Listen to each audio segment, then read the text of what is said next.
test is in 4 parts: Part 1, Part 2, Part 3, and Part 4. Now look at Part 1. You'll hear a woman complaining about an item she has bought. First, you have some time to look at questions 1 to 4.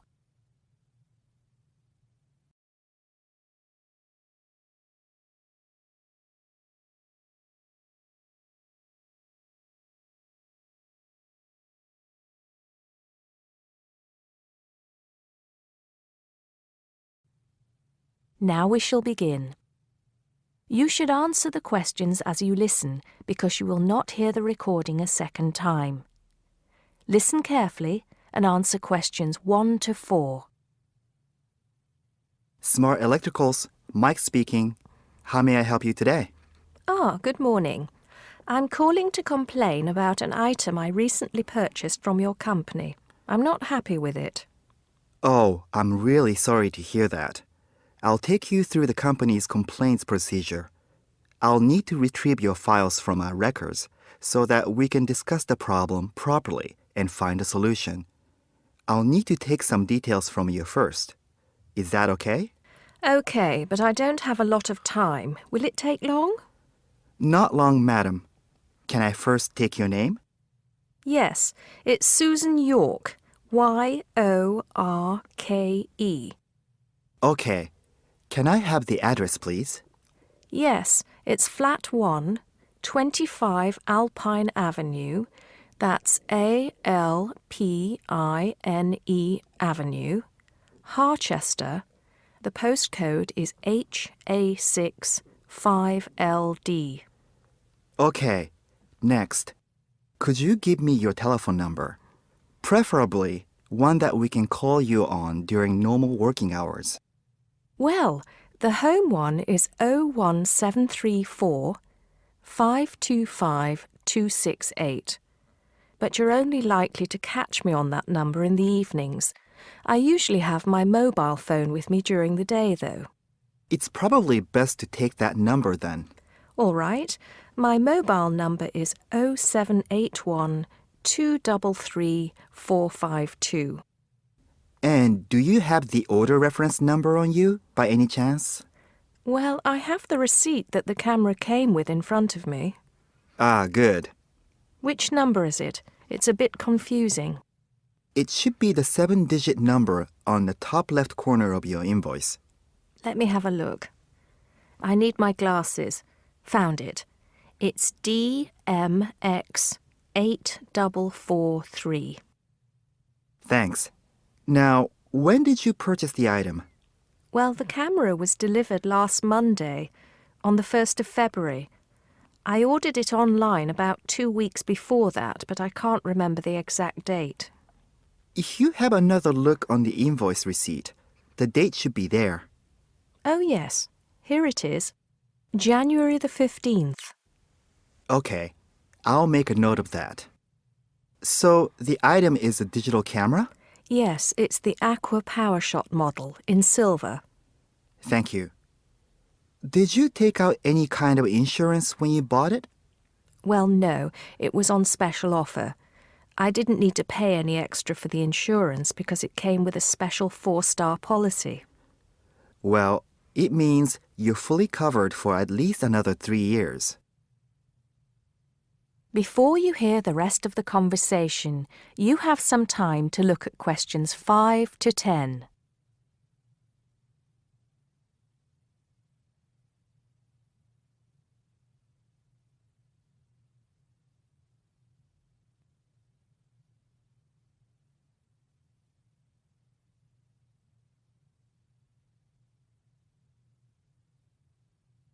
Now listen and answer questions 5 to 10.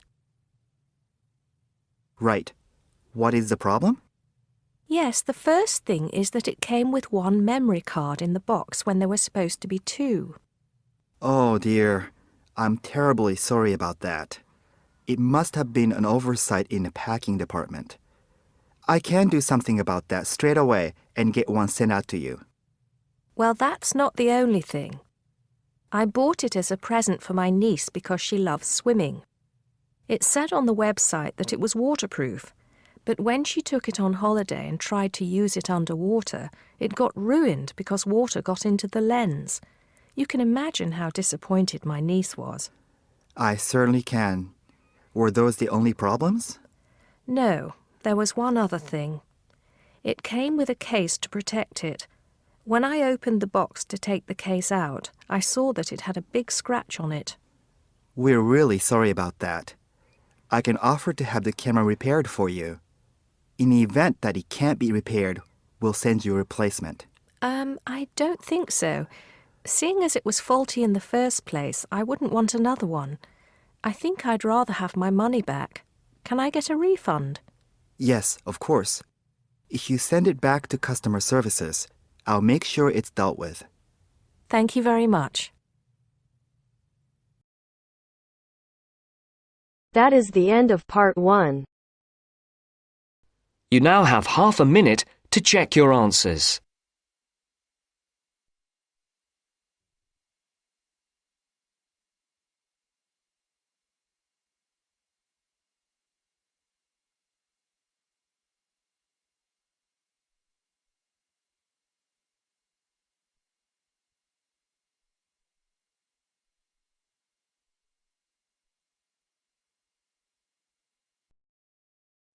Now turns to part 2. Part 2. You will hear 3 students talking to their tutor about the presentation they are planning. First, you have some time to look at questions 11 to 17.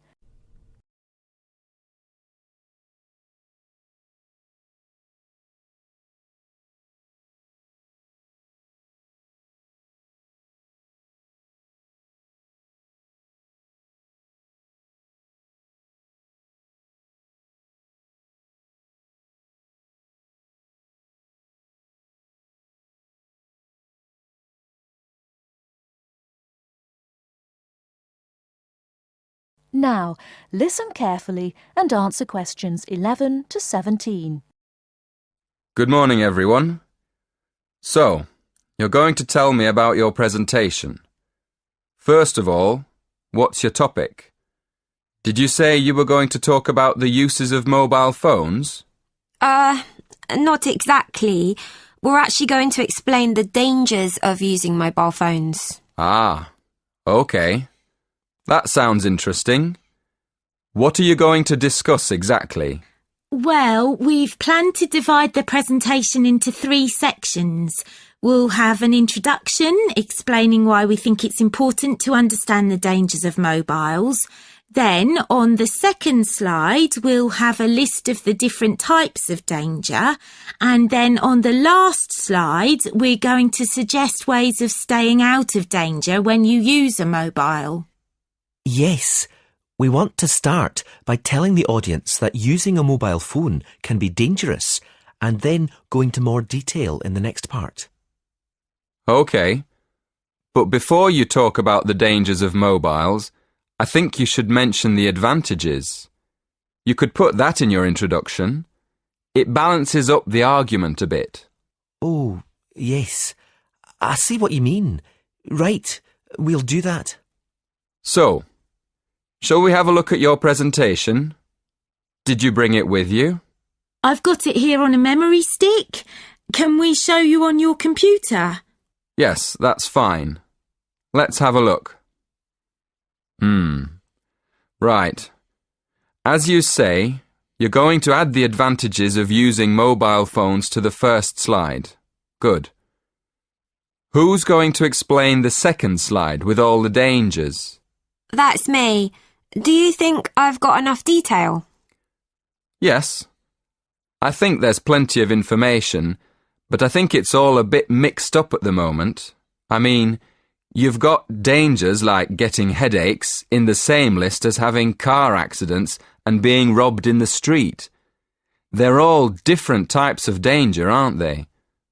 I think you should divide them into groups, maybe under separate titles like health, accidents, and security. Oh, right. Yes, thank you. That'll make it much clearer to the audience. Okay. Now, in the third slide, You can put your suggestions for staying away from each of these dangers under separate titles. Before you hear the rest of the talk, you have some time to look at questions 18 to 20.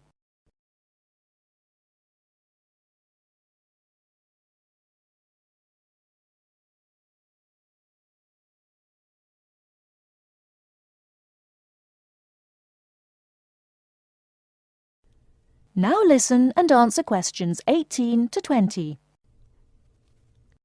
Have you got any other questions? Yes. The presentation should be for 10 minutes. Is that right? Yes, but 10 minutes in total, including 3 minutes for questions. So you'll only talk for 7 minutes. That's only 2 minutes each. We won't be able to say much in that time at all. That's why you have to plan what you're going to say carefully and make sure you only include the most important information.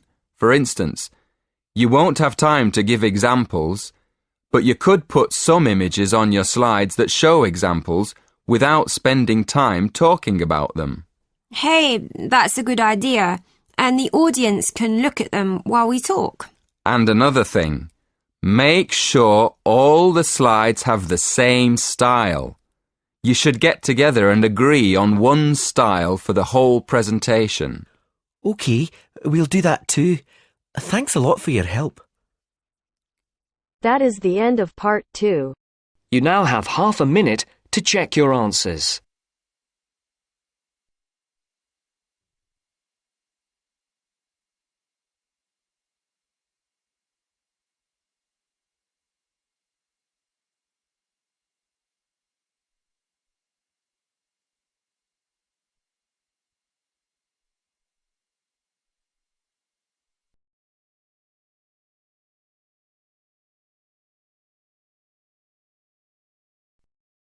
Now turns to part 3. Part 3. You will hear a discussion between two work colleagues and their manager about the restructuring of their company. First, you have some time to look at questions 21 to 25.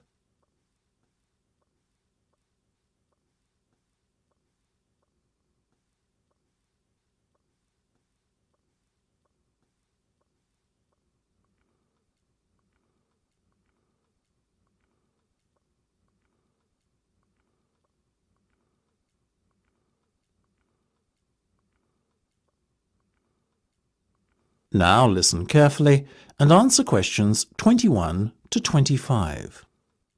Come in, both of you. I believe you wanted to talk to me about something, is that right? Yes.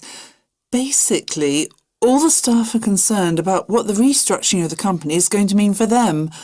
None more so than myself and Nam, as we are the newest members. As I said to all staff at the meeting last week, there's no cause for concern. There will be no compulsory redundancies. All redundancies will be on a voluntary basis. Yes, we understand that, but to tell the truth, we just want a little reassurance that our jobs are safe. Look, Anne and Penny, the company isn't going to be short-sighted and let its bright young minds go. Besides, we've already met our target for the number of voluntary redundancies we want to secure.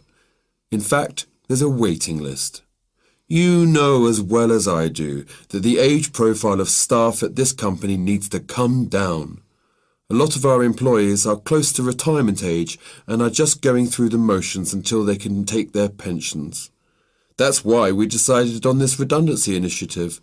We want to encourage those that would be happy to leave to do so and employ younger, more motivated staff.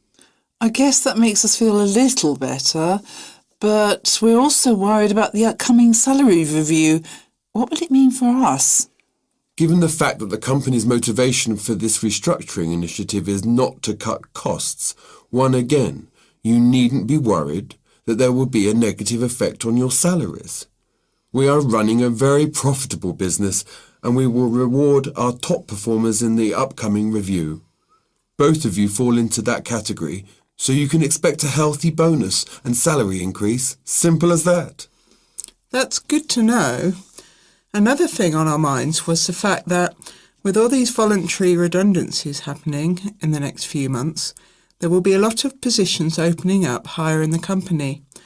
What we were wondering is, will the recruitment drive be an internal or an external one? Obviously, we will recruit internally where possible. That has always been company policy. So, if you're asking me will there be opportunities to gain a promotion in the near future, then the answer is very definitely yes. The type of candidate we would be looking for has a proven track record and is performance-driven. How can we improve our chances of getting promoted then when the opportunity arises? Well, in the meantime, be prepared to take on additional responsibilities, especially those relating to the management of other members of staff. Obviously, the higher up you go in the company, the more involved you'll be in managing people. What the management team is looking for then is proof that you can work effectively with and manage other members of staff. Before you hear the rest of the discussion, you have some time to look at questions 26 to 30.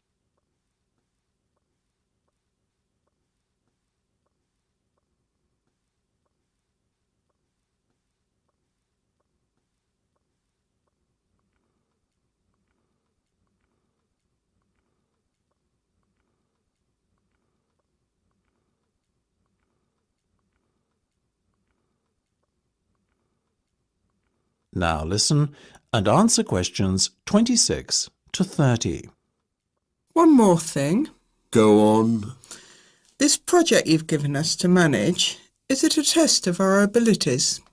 I guess you could say it is a test of sorts, but look at it more as a chance for you to prove yourselves. Actually, now that I have you both here in private, can we talk about that a bit? Of course. OK, Penny, let's start with you. Has the timescale been agreed yet? Yes. You said we have a total of 8 weeks to bring the product to launch. So we've decided to allocate 3 weeks at the beginning to product research and prototype testing. Very good. Then after that, we are going to spend a further 3 weeks formulating our marketing strategy and doing some research and testing on a sample of the target market itself to get some feedback. And presumably the last 2 weeks will be devoted to the launch? Exactly. Now, let's talk estimated costs. Well, you've given us a total budget of £100,000. Of that, we're allocating 50% to product development and testing, a further 25% to marketing, and £25,000 will be spent on the launch.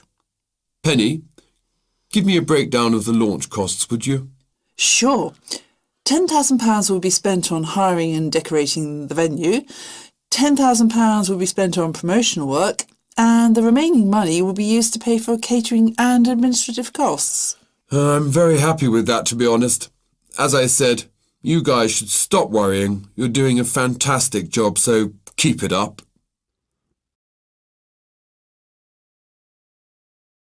That is the end of part 3. You now have half a minute to check your answers.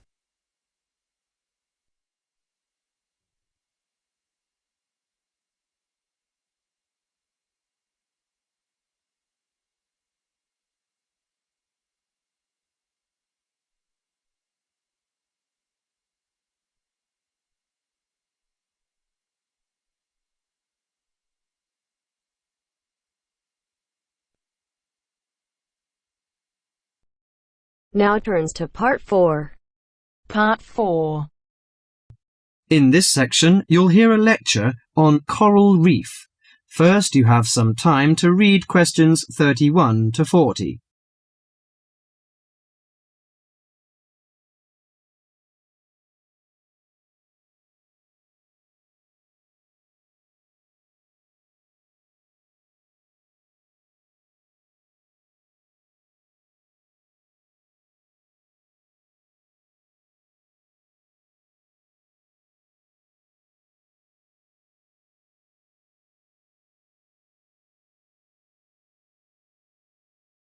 Now listen carefully to the lecture and answer questions 31 to 40. Do you fancy diving in the wonderful world of coral reefs, green sponges, colourful fish and red crabs? It is a rich garden beneath the waves. But how much do you know about the corals? Are they animals or plants? What are the threats to coral reefs? Today, Mr. Tim Harford, Executive Director of the Coral Reef Alliance, is going to introduce the facts about coral reefs. Good afternoon, everyone. Coral reefs are one of nature's most magnificent creations. It is filled with thousands of unique and valuable plants and animals. Over 1/4 of all marine species depend on healthy coral reefs. Humans also depend on coral reefs. These marine ecosystems are the primary source of food and income for millions of people, a vast repository of valuable chemical compounds and medicines, and a natural wave barrier that protect beaches and coastlines from waves and storms. Coral is actually the exoskeletons of coral polyps. Made from limestone, these skeletons build up over time, forming the reef. New corals are born each April. At a certain hour, on a certain night, mature corals suddenly release clouds of eggs and sperm into the sea. After the fertilized eggs take root on the seafloor, they can grow up to 15 centimeters per year. Coral reefs are present in the waters of over 100 countries. These are warm, 18 to 29 degrees centigrade, shallow, sunny regions primarily between the tropics of Cancer and Capricorn. Only clear, warm salt water can support a coral reef. And because sunlight is crucial to the reef's survival, the water must also be shallow. The algae that grow on coral provide much of the coral's food. In deeper water, algae cannot get the sunlight they need to grow. Most coral reefs are in the tropics because natural conditions there are perfect. In their modern form, coral reefs have thrived on Earth for over 50 million years. In recent years, however, more than 11% of the world's reefs have been lost, with another 16% severely damaged during the El Niño event in 1998. Up to 32% of coral reefs may be destroyed by human activities in the next 30 years if we do not take action now. Corals and coral reefs are extremely sensitive. Slight changes in the reef environment may have detrimental effects on the health of entire coral colonies. These changes may be due to a variety of factors. One of the greatest threats to coral reefs is human expansion or development. As human population increases, so does the harvest of resources from the sea. Due to overfishing, reef fish populations have been greatly decreased in some areas of the world. The removal of large numbers of reef fish has caused the coral reef ecosystems to become unbalanced. As we know, corals are also very popular as decorations. A large amount of the most healthy corals are selected by commercial collectors. They sell the corals to souvenir shops, where a large number of tourists wait to purchase them as decorations or souvenirs. Coral reefs also receive much damage from both commercial and private vessels. The leakage of fuels into the water and the occurrence of spills by large tankers are extremely damaging to local corals. Although much of the coral reef's degradation is directly blamed on human impact, there are several natural disturbances which cause significant damage to coral reefs. The most recognized of these events are hurricanes or typhoons, which bring powerful waves to the tropics. These storm waves cause large corals to break apart and scatter fragments about the reefs. Home to a diverse community of creatures, coral reefs are underwater treasure chests of colour and activity. Predators and prey swim and crawl among the coral in nature's never-ending dance of life and death. This lively, fascinating world beneath the waves is just waiting to be explored. That is the end of part 4. You now have half a minute to check your answers.